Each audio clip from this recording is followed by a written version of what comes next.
మన ప్రభువు అయిన యేసుక్రీస్తు నామములో మీ అందరికీ నా హృదయపూర్వకమైన వందనాలు. దేవుడి దినమంతా మీకు తోడై ఉండి మిమ్మల్ని ఆశీర్వదించి దీవించి కాపాడునుగాక. పరిశుద్ధ గ్రంథంలో నుండి ఇర్మియా ప్రవచన గ్రంథం 29వ అధ్యాయం 12వ వాక్యాన్ని నేను చదువుతూ ఉన్నాను. మీ పరిశుద్ధ గ్రంథమైన బైబిల్ తెరచి చూడండి. మీరు నాకు మొరపెట్టుదురే అని, మీరు నాకు ప్రార్థన చేయుచు వత్తురే అని నేను మీ మనవి ఆలకింతును. దేవుని పేరు పెట్టబడిన ప్రజలకి దేవుడు ఓ చక్కని శ్రేష్టమైన మాట చెప్తున్నారు. నా పేరు పెట్టబడిన నా జనులారా, మీరు నా సన్నిధిలోనికి ప్రార్థన చేయుటకు వస్తారు అని, మీరు నా సన్నిధిలో మొరపెట్టేదానికి వస్తారు అని, నేను మీ మనవిని ఆలకించేదానికి, నేను మీ మనవిని అంగీకరించేదానికి నేను మీ యొద్దకు దిగి వచ్చి ఉన్నాను. మీరు ఏదైతే నాతో చెప్పబోతున్నారో, మీరు ఏదైతే నాతో చెప్పాలి అనుకున్నారో ప్రతి మనవిని నేను ఆలకించి, మీరు కోరుకున్నట్లుగా, మీరు అడిగినట్లుగా నేను మీ ఎడల జరిగించబోతున్నాను అని తన జనులైన వారితో దేవుడు ఈ మాట చెప్తున్నారండి. దేవుడు ఈ మాట వారితో చెప్పేదానికి ప్రబలమైన కారణం ఏంటి అంటే, దేవుని పేరు పెట్టబడిన ప్రజలు కష్టకాలంలో ఉన్నారు. దేవుని పేరు పెట్టబడిన ప్రజలు కన్నీళ్ళ మధ్యలో నిలిచిపోయారు. దేవుని పేరు పెట్టబడిన ప్రజలు ఇరుకులు, ఇబ్బందులు, ఇక్కట్ల మధ్యలో నలపబడుతున్నప్పుడు వారు దేవుని సన్నిధిలోనికి వచ్చి దేవుని పాదాలు పట్టుకొని ఈ విధంగా మొరపెట్టడం ప్రారంభించారండి. అయ్యా, మేము ఎన్నో దినాల నుండి ఈ శత్రువుల చేతిలో నలపబడిపోతున్నాం. వీరి చేతుల్లో నుంచి మాకు విడుదల కలగట్లేదు. వీరి చేతుల్లో నుంచి మేము విడుదల పొందలేక మేము నలపబడుతున్నాం కనుక ఒక్కసారి మా మొరను వినండి. మేము పడుతున్న బాధ ఏదో నీకు తెలుసు కదా. మేము ఏ శత్రువుల చేతిలో చిక్కుబడిపోయి కంట కన్నీరు కారుస్తున్నామో నీవు సమస్తము చూచే దేవుడవు కదా. అందుకని ఒక్కసారి నీవు మా వైపు తిరిగితే, ఒక్కసారి నీ కనుదృష్టి మా మీద నీవు పెడితే మేము అద్భుతం చూడగలుగుతామయ్యా.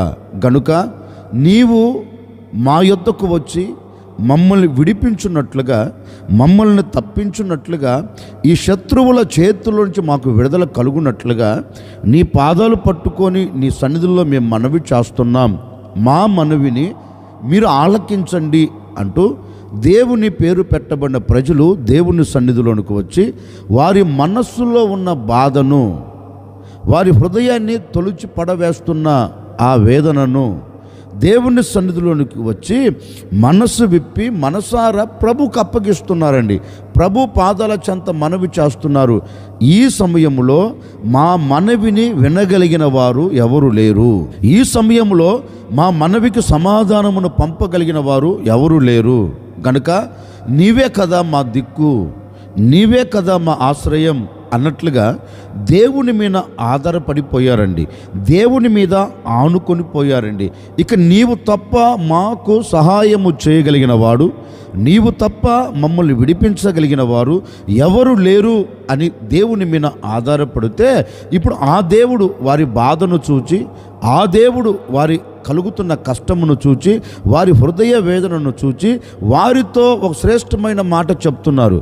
నా యొద్దకు వచ్చి నా పాదాలు పట్టుకొని నా సన్నిధిలో మీరు మనవి చేస్తున్నారు గనుక, నా సన్నిధిలో చేరి మీరు మొరపెడుతున్నారు గనుక, నిశ్చయముగా మీరు ఏ మనవైతే చేస్తున్నారో, ఏ మనవైతే మీరు కోరుకుంటున్నారో మీ మనవిని నెరవేర్చేదానికి, మీరు కోరుకున్న ఈవులు నేను ఇచ్చేదానికి, మీరు కోరుకున్నట్లుగా నేను మిమ్మల్ని విడిపించేదానికి నేను మీ మనవిని ఆలకించబోతూ ఉన్నాను. నిశ్చయముగా చేసి ముగించబోతున్నాను. మీరు ధైర్యముగా ఉండండి అని హామీ ఇచ్చాడండి వారికి. ఎవరికి? వేదనల మధ్యలో ఉన్న ప్రజలకి, కన్నీళ్ళ మధ్యలో ఉన్న ప్రజలకి, కష్టాల మధ్యలో ఉన్న ప్రజలకి, వేదన పడుతూ ఇక దిగులుతో కృంగిపోతున్న ప్రజలకి ఒక హామీ ఇచ్చాడు. ఏ హామీ అంటే, నేను మీ మనవిని విన్నా, నేను మీ మనవిని ఆలకించా. నిశ్చయముగా ఆలకించిన నేను ఏం చేయబోతున్నానంటే, ఈ చోట నుండి నేను మిమ్మల్ని అందరినీ లేవనెత్తబోతూ ఉన్నాను. ఈ చోట నుండి నేను మిమ్మల్ని విడిపించబోతూ ఉన్నాను. ఈ కన్నీల మధ్యలో నుంచి నేను మీకు విడుదల కలగ చేయబోతున్నాను గనక ధైర్యము తెచ్చుకోండి. వారి మనవిని ఆలకించి వాడితో చెప్తున్నారు, ధైర్యం తెచ్చుకోండి, నేను మీ మనవిని ఆలకించాను గనుక ఈ స్థలములో నుండి నేను మిమ్మల్ని తీసుకొని వెళ్ళిపోతున్నాను. మీరు కోరుకున్న ఆ ప్రాంతంలోనికి తీసుకొని వెళ్ళి నేను మిమ్మల్ని నిలబెడతాను అని మాట ఇచ్చిన దేవుడు, వారి మనవిని ఆలకించిన దేవుడు వారి బాధల మధ్యలో నుంచి వారిని విడిపించి వారు కోరుకున్న స్థలానికి తీసుకొని వెళ్ళారండి. ఈ ఉదయకాల సమయంలో నేను కూడా మీతో చెప్పాలి అనుకున్న నా దేవుని మాట ఏంటంటే, గడిచిన దినాలు ఎక్కడ నీవు పట్టబడిపోయావో, ఎక్కడ నీవు చెక్కబడిపోయావో, ఎక్కడ నీవు కృంగిపోతూ వచ్చావో, విడిపించబడలేక తప్పించబడలేక కలవరాల మధ్యలో నీవు అలాగే కొట్టుకొని వెళుతూ నిస్సాయ స్థితిలో గొప్పగా కొలచబడిపోయావేమో నాకు తెలియదండి. ఈ ఉదయకాల సమయంలో నా ప్రభు నీతో చెప్పకనే చెబుతూ ఉన్నారు, నిశ్చయముగా ఈరోజు ఈ ఉదయకాల సమయంలో ప్రభు సన్నిధిలో చేరి మీరు దేవునికి మొరపెట్టగలిగితే, ఏ విషయములో మీరు మొరపెట్టేదానికి పూనుకొనినా, ఏ విషయములో మీరు మనవి చేసుకునేదానికి నీ మనసును నిలుపుకొనినా, ఏ నిమిత్తం నీవు ఏ విషయంలో మనవి చేసుకోవాలి అనుకొని ఈ ఉదయకాల సమయంలో నా దేవుని పాదాలు నువ్వు పట్టుకోబోతున్నావో, ఆ విషయములో నా దేవుడు మీ మనవులన్నీ ఆలకించబోతూ ఉన్నాడు, మీ మనవులన్నీ అంగీకరించబోతూ ఉన్నాడు. నిశ్చయముగా మీరు ఏది కోరుకునినా, నిశ్చయముగా మీరు ఏది ఆశించినా, నిశ్చయముగా మీ మనసులో మీరు ఏది తలంచినా, మీ మనవులన్నీ నా దేవుడు ఆలకించునుగాక, మీ మనవులన్నీ నా ప్రభు మీకు దయచేయునుగాక. ఈ ఉదయకాల సమయంలో నా ప్రభు మీ ఎడల నిశ్చయముగా మీరు కోరుకున్నవి నా దేవుడు మీ చేతులకిచ్చి ఈ దినమంతా సంతోషకరంగా మిమ్మల్ని సాగనంపునుగాక, ఈ దినమంతా ఆనందకరంగా మీరు సాగి వెళ్ళుదురుగాక. ఇప్పటి వరకు నువ్వు దుఃఖపడుతూ వచ్చావేమో, ఈ మాటలు వింటున్న వరకు ఒకవేళ నీ హృదయంలో వేదన కలుగుతూ వచ్చిందేమో, ఈ మాటలు వింటున్నంత వరకు ఒకవేళ నీ హృదయంలో ఒక ప్రశాంతత లేకుండా, నీ హృదయంలో ఒక నెమ్మది లేకుండా, నీ హృదయము పట్టబడినట్లుగా, నీకు కలిగినది పట్టబడినట్లుగా, ఒకవేళ నీకు కలిగినవన్నీ సమస్తము కోల్చివేయబడిన స్థితిలో ఉన్నాయేమో నాకు తెలియదండి. రోజు ఈ ఉదయకాల సమయంలో మీరు ప్రభువుని అడగండి, అయ్యా నా పని ఈ విధంగా మలచబడిపోయింది, అలా ఉండకూడదు, నా బ్రతుకు ఇలా మారిపోయింది, నా బ్రతుకు ఇలా ఉండకూడదు, నా బ్రతుకును కట్టండి, నా కుటుంబాన్ని కట్టండి, నా పిల్లలను కట్టండి, నాకు కలిగిన సమస్తమును కట్టండి అని ఈరోజు నీవు మనవి చేసుకోగలిగితే, నీకు కలిగిన దానిని బట్టి, నీకు కలుగుతున్న దానిని బట్టి, నీకు కలగబోతున్న దానిని బట్టి నీవు దేవుని సన్నిధిలో మనవి చేసుకోగలిగితే, నిశ్చయముగా ఈ ఉదయకాల సమయంలో నా ప్రభు నీ మనవిని ఆలకించబోతూ ఉన్నాడు. నీ మనవిని ఆలకించిన దేవుడు తప్పక నీవు కోరుకున్నది ఈ దినమే నా దేవుడు నీ చేతులకు అప్పగించబోతూ ఉన్నారు. ఈ దినమే నీవు దానిని చూడబోతూ ఉన్నావు, ఈ దినమే నువ్వు దాన్ని అనుభవించబోతూ ఉన్నావు. దేవుని పేరు పెట్టబడిన ప్రజలు దేవుని సన్నిధిలోనికి వచ్చి వారు మనవి చేస్తే వారి మనవిని ఆలకించి వారి పట్ల అద్భుతం చేసిన దేవుడు ఈరోజు నీవు మొరపెడితే నీ మనవిని ఆలకించి ఎందుకు అద్భుతం చేయడు? ఓ సేవకుడిగా మనసారా నేను కోరుకుంటున్నానండి, ఈరోజు ఏదైతే నీవు కోరుకుంటున్నావో అక్షరాలుగా దేవుడు నీకు దయచేయునుగాక. నీ మనవిని నా దేవుడు తప్పక ఆలకించబోతూ ఉన్నాడు, తప్పక దాన్ని అంగీకరించబోతున్నాడు, తప్పక దాన్ని నెరవేర్చబోతూ ఉన్నాడు. ఈ దినం నీ మనవిని నా దేవుడు ఆలకించి నీ పట్ల అద్భుతమైన కార్యము జరిగించునుగాక.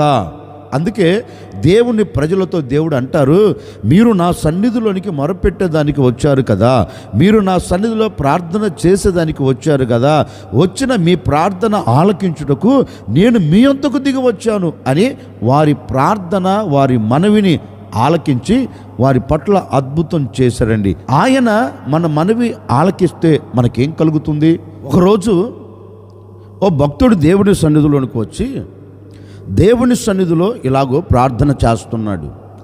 ఏమని ప్రార్థన చేస్తున్నాడు అంటే, తనకు కలుగుతున్న వేదనను బట్టి, తనకు కలుగుతున్న బాధను బట్టి దేవుని సన్నిధిలోనికి అతను వచ్చి దేవుని సన్నిధిలో ఒక చిన్న ప్రార్థన చేస్తున్నాడు.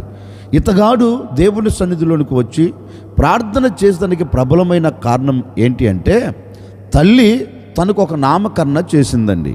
ఇదిగో నేను నిన్ను వేదన పడి కంటిని గనుక ఇక మీదట నీ పేరు వేదన అని ఒక నామకరణ చేసి కన్న తల్లి కనులు మూసిందండి. ఆనాటి నుండి ఇతగాడు పెంచబడుతూ ఉన్నాడు. వయసు పెరుగుతుంది. వయసుతో పాటు ఇతని మీద మోపబడిన నింద తొలగిపోలేదండి. ప్రతివారు అంటారు వేదన వేదన అని, ప్రతివారు అతన్ని పిలుస్తున్నారు. ఆ మాట విన్న ఈ వ్యక్తి హృదయం తొలిచి పడవేస్తుందండి. ఎందుకంటే అందరి పేర్లు బాగానే ఉన్నవి కదా, అందరి పేర్లు ఆనందాన్ని తీసుకుని వచ్చేటట్లుగానే ఉన్నవి కదా, ఎందుకు నన్ను వేదనని పిలుస్తున్నారు? నేను ఏ పాపము చేశాను, నేను ఏ తప్పిదము చేశాను అన్నట్లుగా తన మనసులో ఈ మాట నాటుకుపోయి ఈ మాటను బట్టి దేవుని దగ్గరికి వెళ్ళిపోయారండి. అంటే ఎవరి దగ్గరికి వెళ్ళినా ప్రయోజనం లేదు, ఎవరిని ఆశ్రయించినా ప్రయోజనం లేదు అనుకున్నాడేమో కాబోలు. అందుకని ఇతగాడు దేవుని సన్నిధిలోనికి వెళ్ళి దేవుని సన్నిధిలో ఒక చిన్న ప్రార్థన చేస్తున్నారు. అయ్యా, నాకు కలుగుతున్న ఈ వేదనను నీవు చూస్తున్నావు కదా, నేను పడుతున్న ఈ బాధను నువ్వు చూస్తున్నావు కదా, నేను ఇక ఈ బాధ పడలేను, నేను ఈ బాధను ఇక అనుభవించలేను గనుక నీవు నా పట్ల ఒక అద్భుతం జరిగించు. నా మీద మోపబడి ఉన్న ఈ వేదనను నీవు కొట్టివేయి. నా మీదకి వచ్చి పడుతున్న ఈ కీడులో నుంచి నువ్వు నన్ను తప్పించు. ఇక నేను ఈ కీడును చూడలేకపోతున్నాను, ఈ వేదనను అనుభవించలేకపోతున్నాను. ఒక్కసారి నా సరిహద్దులను విశాలపరిచి నన్ను ఆశీర్వదించు, నన్ను దీవెనకరంగా మలుచు. ఏ చోట నాకు వేదన కలుగుతుందో, ఏ చోట నాకు అవమానం కలుగుతుందో, ఏ చోట నేను కన్నీరు కారుస్తున్నానో, ఏ చోట నేను హీనంగా మలచబడి అందరి నోట నుండి నేను ఏ విధంగా అవమానపరచబడుతున్నానో నీకు తెలుసు కదా, ఆ చోట నుండి ఒకసారి నన్ను లేవనెత్తి నన్ను ఆశీర్వదించండి. ఈ ప్రాంతంలో ఈ ప్రజల మధ్య నన్ను దీవెనకరంగా మలచయ్యా, నా మీదికి నా జీవితంలో కీడు రాకుండా నన్ను తప్పించు అని దేవుని సన్నిధిలోనికి వెళ్ళి ఓ చిన్న ప్రార్థన చేశాడండి. పరిశుద్ధ గ్రంథం చెప్పకనే చెబుతుంది, ఇతగాడు దేవుని సన్నిధిలోనికి వెళ్ళి, ఎవరు? ఎబ్బేజు దేవుని సన్నిధిలోనికి వెళ్ళి దేవుని పాదాలు పట్టుకొని మొరపెడుతూ ఉండగా ఆకాశం మందున దేవుడు అతనితో అంటున్నాడు, ఎబ్బేజు, నీవు దేని నిమిత్తం అయితే మనవి చేస్తున్నావో, దేని నిమిత్తమైతే నా పాదాలు నువ్వు పట్టుకున్నావో, ఏది కావాలని నువ్వు కోరుకుంటున్నావో, ఏది కావాలని ఆరాటపడుతూ నా సన్నిధిలోనికి వచ్చి మనవి చేస్తున్నావో, నిశ్చయముగా నీవు నా సన్నిధిలో చేరి చేసిన ఈ మనవిని నేను నీకు దయచేయబోతూ ఉన్నాను. నిశ్చయముగా ఈ కార్యం నీ పట్ల నేను జరిగించబోతూ ఉన్నాను. నీవు కోరుకున్నది, నీవు నా సన్నిధిలో ప్రార్థన చేసిన ఆ ప్రార్థన నేను విన్నాను. నేను ఇప్పుడు ఏం చేయబోతున్నానంటే, నీవు చేసుకొనిన మనవికి నేను తప్పక కార్యమును నీకు దయచేయబోతున్నాను. ఏదైతే నువ్వు నా సన్నిధిలో మనవి చేసుకున్నావో దానిని నేను నీకు దయచేయబోతున్నాను అని దేవుడు తనకు దయచేశాడంటండి. దేవుడు తన ముంగిట నిలబెట్టాడు. ఈ ఉదయకాల సమయంలో నేను కూడా మీతో చెప్పాలనుకున్న మాట ఏంటంటే, ఒకవేళ ఎబ్బేజు పడిన వేదన నువ్వు పడుతున్నావేమో, ఎబ్బేజు పడుతున్న కన్నీరు నువ్వు పడుతూ వచ్చావేమో, ఒకవేళ ఎబ్బేజునకు కలిగిన అవమానం నీకు కలుగుతూ వచ్చిందేమో, ఎబ్బేజు చూస్తున్న ఆటుపోటులు అవంతరాలు ఒకవేళ నువ్వు చూస్తూ వచ్చావేమో, ఎబ్బేజు మీదికి వచ్చిన కీడు ఒకవేళ నీ మీదికి నీ కుటుంబం మీదికి వచ్చిందేమో, నాకు తెలియదండి. ఈ ఉదయకాల సమయంలో ఎబ్బేజు దేవుని సన్నిధిలో ప్రార్థించినట్లుగా, ఎబ్బేజు దేవుని సన్నిధిలో మనవి చేసినట్లుగా నీవు కూడా ఈ ఉదయకాల సమయంలో మనవి చేయగలిగితే, అయ్యా, నా కుటుంబం మీదికి కీడు రాకుండా, నా కుటుంబం మీదికి అపాయం రాకుండా, నా కుటుంబానికి అవమానం కలగకుండా, నా కుటుంబం వేదన మధ్యలో నిలబడకుండా, నా కుటుంబం నీ సన్నిధిలో ఆశీర్వాదకరంగా నిలబడినట్లుగా, నేను ఉండిన చోట ఆశీర్వాదకరంగా మలచబడినట్లుగా ఒక్కసారి నన్ను జ్ఞాపకం చేసుకో అని ఈ ఉదయకాల సమయంలో నీవు మనవి చేయగలిగితే, నా ప్రభు నీ మనవిని విని నీవు కోరుకున్నదే నా ప్రభు నీకు దయచేయబోతూ ఉన్నాడు. ఏం కోరుకుంటావు? ఒకవేళ నీకు కలుగుతున్న వేదన కావచ్చు, నీకు కలుగుతున్న ఆటుపోట్లు కావచ్చు, నీకు కలుగుతున్న అవంతరాలు కావచ్చు, దేని నిమిత్తం నీవు మనవి చేస్తున్నా, దేని నిమిత్తం నువ్వు దేవుని పాదలు పట్టుకొని మరపెడుతున్నా, నిశ్చయముగా నా ప్రభు నీవు కోరుకున్నది నీకు దయచేయబోతూ ఉన్నాడు. ఏ చోట అవమానపరచబడుతున్నావో అదే చోట నా దేవుడు నిన్ను ఘనపరచబోతూ ఉన్నాడు. ఏ చోట నీవు కీడును చూస్తూ వచ్చావో అదే చోట నీవు మేలును చూడబోతూ ఉన్నావు.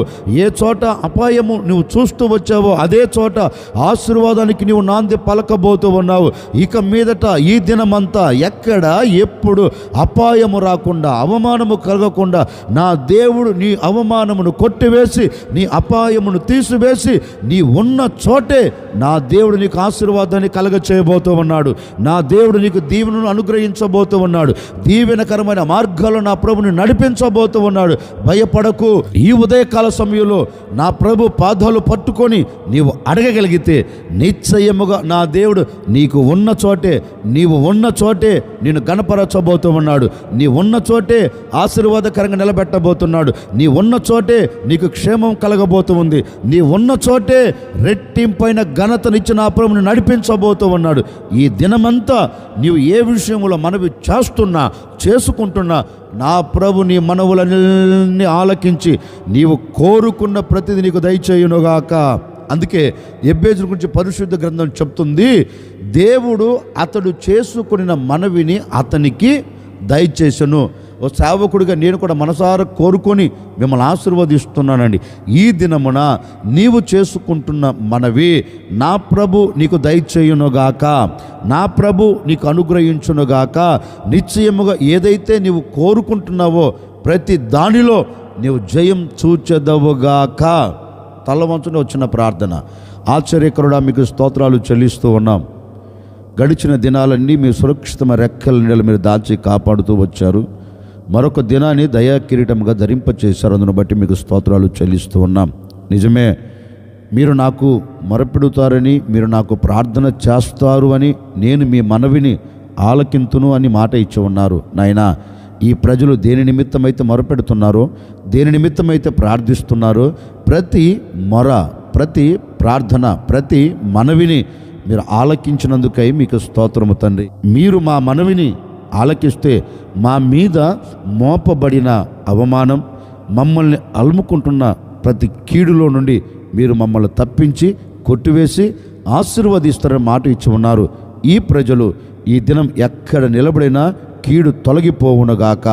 ఈ ప్రజలు ఎక్కడ నిలబడినా అవమానం తొలగిపోవునుగాక. వీరు చేస్తున్న చేతి పనిలో ఆశీర్వాదం కలగాలి.